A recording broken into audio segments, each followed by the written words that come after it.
How to unpublish a Facebook page from mobile device. So first you want to open up the Facebook application, and then simply you want to select the page that you want to unpublish by clicking the three vertical lines on the top right here, and then click on this drop down and basically select your page that you want to unpublish.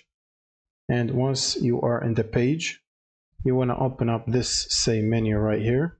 Then you want to click on the settings icon, and you want to scroll all the way down till you see access and control under your information tab. Click on it, and now you can pick from these two options whether you want to deactivate the page, which is basically unpublishing it, or you want to completely delete the page if you want to. So we're going to select the first option, which will basically make the page invisible for the public and inaccessible for the public, but it's still visible and accessible to you on your own account.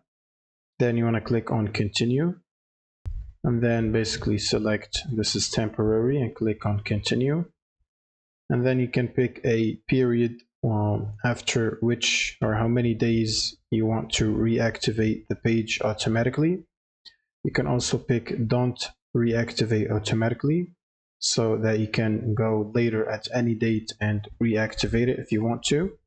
And then click on continue, and then click on continue again, and then click on deactivate page. And once it's done, it should basically switch you to your main profile account, and the page is now basically disabled or unpublished. And that's pretty much it. Thank you guys for watching, and subscribe.